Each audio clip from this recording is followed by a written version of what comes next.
Untuk hari ini kita akan melakukan kuliah pengendalian proses, dasar-dasar pengendalian proses. Oke, saya langsung saja.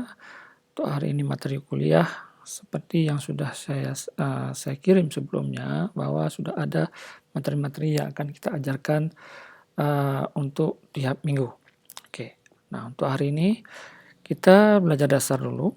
Nah, jadi dalam ilmu teknik kimia, tujuan belajar mengenai instrumentasi dan pengendalian proses itu adalah ada mengenai dasar-dasar instrumentasi proses dan sifat dinamis dan pengendalian sistem terhadap perubahan variabel proses. Oke, nah sekarang mari kita lihat.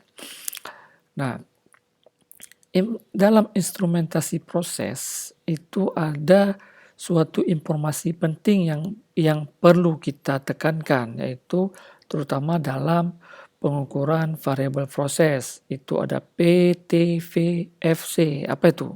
Nah, coba kita lihat. P itu pressure, kemudian temperatur, volume, flow, dan konsentrasi. Oke, nah kemudian juga instrumentasi proses itu juga untuk mendukung keberhasilan sistem pengendalian proses secara otomatis. Nah, sebelum suatu kondisi itu dapat kita kendalikan, maka ia harus terlebih dahulu dapat diukur. Diukur itu menggunakan apa? Menggunakan instrumentasi. Nah, jadi instrumentasi itu adalah suatu proses atau suatu alat yang dapat mengukur. Nah, mengukur itu apa? Yang kita ukur ya seperti ini yang kita ukur. Nah, setelah kita dapat mengukur, baru dapat kita kendalikan. Nah, itu dia. Oke. Nah, kesimpulannya, jika suatu kondisi dapat dikendalikan secara manual, maka kondisi tersebut juga dapat dikendalikan secara otomatis. Oke. Nah, coba kita lihat. Nah, ini contoh jika menggunakan tangki berpengadu. Tangki berpengadu yang menggunakan dan ada pemanas. Dan levelnya ditentukan. Nah, kita ini judulnya Liquid Level Dynamic in a Stir Tank Heater. Nah, dia ada pengadu, kemudian ada pemanas lagi. Dan juga kita menjaga di sini ketinggian daripada si air. Nah, coba kita lihat ilustrasinya. Ini ada dari upstream unit melewati valve 01. Dan ini juga ada valve 02 from the upstream unit 22. Ada V1, V2. Nah, ini ada menggunakan pemanas, menggunakan uap, menggunakan steam. Nah, ini pemanas. Nah, sedangkan ini ada valve ketiga, itu untuk masuk ke dalam unit selanjutnya. Nah, ini harus dijaga level si ketinggian air. Kenapa disebut bahaya? Jika level air ini tidak dijaga, dia akan turun terus misalnya. Nah, ini ada sumber panas. Nah, ini sumber panas berlebih, nanti panasnya akan berlebih. Nah, ini akan menyebabkan bahaya. Bisa terjadi suatu overheating. Nah, jadi fungsi pengendalian di sini adalah kita menjaga si ketinggian level selevel yang kita inginkan, misal setinggi ini. Nah, kalau levelnya kurang, maka kita akan membuka valve 1 dan valve 2 untuk menyuplai fluidanya lebih banyak. Atau kita men-setting si valve 03 supaya tidak membuka terlalu banyak. Nah, ya, jadi kita menjaga ini. Menjaga supaya level sesuai dengan kita inginkan. Dengan membuka ini lebih besar, atau ini kita tutup, jangan kita pembukaannya jangan terlalu besar, kita tutup sedikit. Nah, bisa ya. Semua ini kita atur valve V1, V2, V3 supaya level tetap terjaga. Oke. Lanjut. Nah, jadi menurut Stephanopoulos bahwa susunan beberapa proses, ada reaktor, heat exchanger, distilasi, absorber, evaporator, tangki, pompa, itu terintegrasi secara sistematis untuk mengubah bahan baku menjadi suatu produk yang kita inginkan dan mempunyai nilai lebih sehingga dapat menilai secara ekonomis. Nah, tentu saja kalian orang teknik kimia harus paham apa itu reaktor, HE, distilasi, absorber, evaporator, tangki pompa. Nah, itu harus paham apa maksud dan fungsi daripada masing-masing alat tersebut. Oke? Nah, mengapa proses-proses industri memerlukan sistem pengendali otomatis? Nah, kenapa coba? Nah, tadi contoh yang pertama sudah kelihatan kenapa.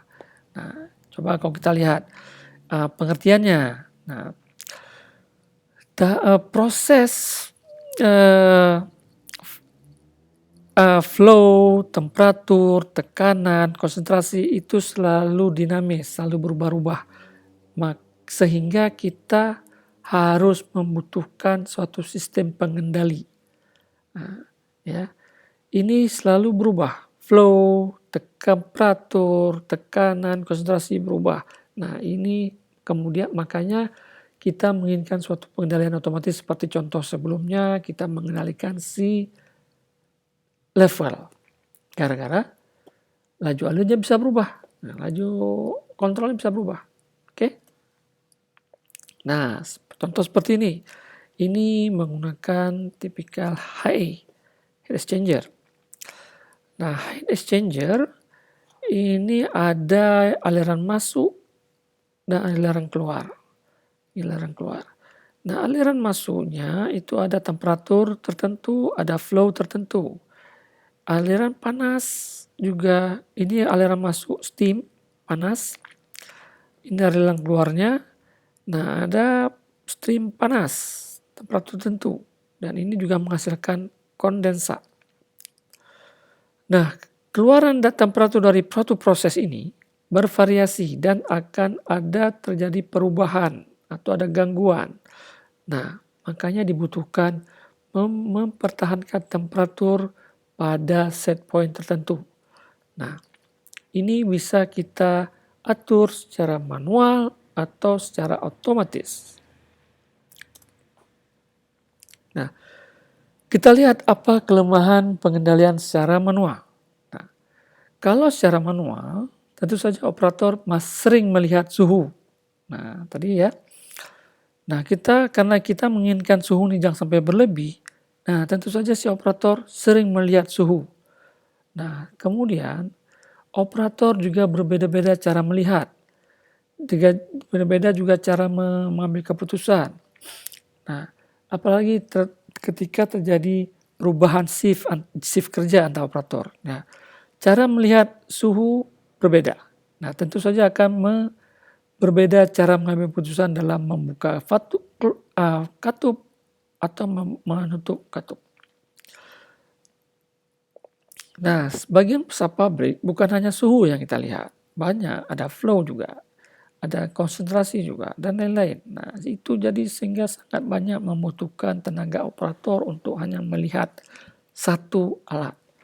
Sehingga pengendalian proses otomatis itu perlu kita terapkan. Nah, ini coba kita lihat kalau menggunakan sistem pengendalian feedback. Nah, ini bedanya yang tadi ini ada yang kita kembalikan. Di sini ada istilah TC dan istilah TT. TT itu adalah temperatur transmitter dan ini temperatur controller.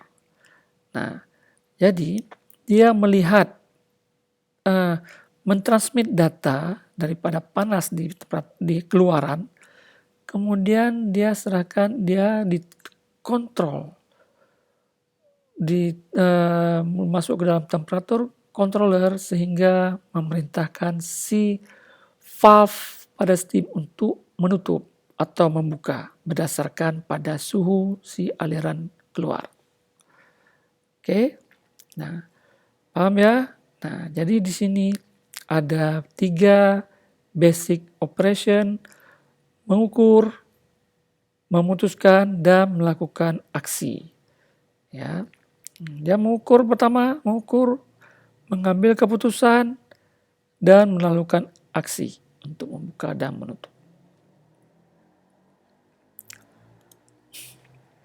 Nah, sedangkan ini menggunakan sistem dalam feed forward. Dia mengatur pada jalur masuk sebelum proses terjadi. Nah, di sini yang diatur adalah temperatur dan laju alir. Nah, di sini jadi dia menggunakan FT, flow transmitter, dan juga di sini ada TT, temperatur transmitter. Nah, di sini ada controllernya baru masuk ke valve si steam. Oke ya, nah kita sudah belajar mengenai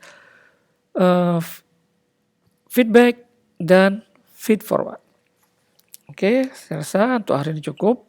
Mohon untuk dipelajari secara seksama, dan kalau ada pertanyaan boleh langsung ke GC saya. Terima kasih. Assalamualaikum warahmatullahi wabarakatuh.